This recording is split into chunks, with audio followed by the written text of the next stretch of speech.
Mixing with Mike, mixing tip. How to de-plosive a vocal. So recently I came across a vocal that I was working with, and I got a quick brainstorm. I thought, it's like, okay, why can't I use a compressor or a band limited compressor to actually de-plosive a vocal? So what a plosive is, if you're not familiar, is that, and this particularly happens with large diaphragm microphones. Okay, and the idea is that with a large diaphragm microphone, you're getting increased sensitivity to low end as well as the detail of high end. So large diaphragm condenser mics can have tubes in them. They're commonly called tube mics, oddly enough, and that helps to add some warming characteristic because condenser mics can have a tendency to be a bit harsh sounding. Part of what makes like a U87 sound so good is it has a transformer in it, and the transformer adds warmth to the sound and body to the sound. So you hear me talk about the use of tubes and transformers to color the tonal character of the sound, and that's exactly what it's there for. In that's what makes it sound so great.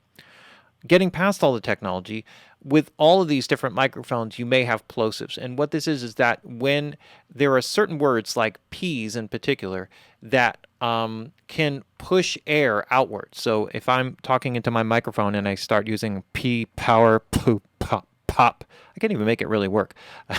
Not on my mic anyway. So the idea is that when those P's happen, it sends a pocket of air, which then hits the diaphragm of the mic and creates this an overabundance of low end for that short period of time, and you get this sort of little bit of an explosion effect, and that's why they call it a plosive. Now there are ways to minimize this with windscreens and things like that, and those are techniques. But if you get a vocal that has this, then one of the ways to deal with it, I found very effectively, is using a multi-band compressor. And the first thing I thought of was the C1, because the C1 actually has a very, very cool thing in terms of its compression mode. And this is not just a sidechain mode. So what a sidechain mode is, allows you to apply EQ filters to the signal, the audio signal coming into the plugin. So the plugin signal gets split. One signal goes into the compressor for the compressor settings, the other goes into the equalization, and then feeds the sidechain, right? That actually triggers the attack and release. And this way you can filter out things that may be mistriggering compression. You can filter out low end. You can create a de-esser that way. So if you filter out all the frequencies except for the frequency areas where the S's occur, then the compressor will only kick in when the S's occur. That's the basic idea. So using that same fundamental philosophy, what I want to do here is I want to be able to go back and work with a vocal to limit the plosives. Now, when you work with a de-esser, de-essers usually have two modes. They usually have a wideband mode and a sidechain mode, or a wideband or a split mode. And in the split mode, what happens is it only applies the gain reduction to the frequency area that you're EQing. So the idea is that now what you have is a multi-band compressor. Part of the signal is not compressed at all. Part of it is. And now you're just determining which end of that is going to be affected. So let's just say that I start here with just these simple basic settings here. I'm going to put a compressor, just like a light ratio. And so what I want to do first is I want to monitor, I'm not going to use my threshold yet. What I want to do is I want to monitor the sidechain signal. So let's listen to the plosives, and then we'll get to what the problem. That's the power of love. The power of love. The power of love. The power of love. Oh, baby, the power of love. Right, so you can hear that pocket of air on the low end, right, the sub stuff. And you can filter some of that stuff out, but it doesn't really, it makes the P's still a little bit too poppy, if that's a word. I guess there's a P and pop, right? But what it can do here, and this is like, I want to listen to the sidechain signal, and right, so it sounds all muffled, and I can really make sure that I'm keying in on the low frequencies.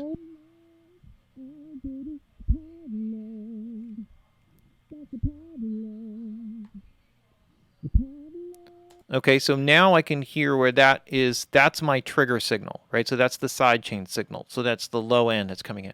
So what I do now with the audio, I go back to my normal monitor, but instead of working in wideband mode or sidechain mode, which still applies the compression full frequency, I'm going to go to split mode. And what it does is it's only going to apply the compression here to the red area or the frequency area that I've done. So, and the rest of the audio signal will be left alone.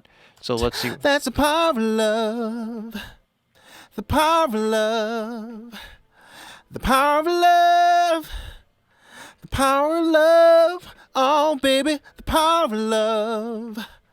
That's the power of love.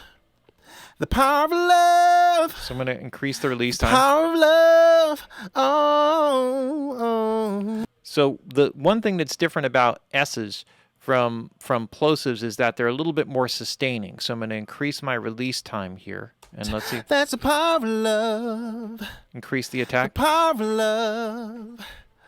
The power of love.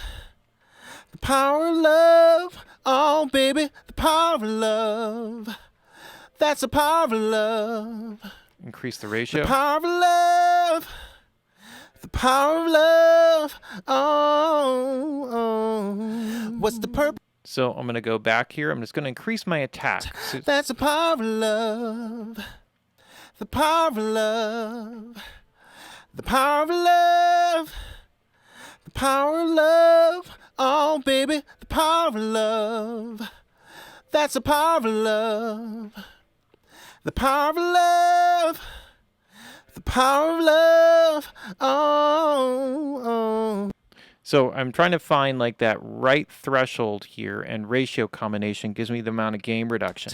That's the power of love. The power of love. The power of love. The power of love. Oh, baby, the power of love. That's the power of love. The power of love. The power of love. Oh, oh. What's the purpose? So, and this is really, now we just gotta, tweak in some of the release times here. That's the power of love. The power of love. The power of love. The power of love. Oh, baby, the power of love. That's the power of love.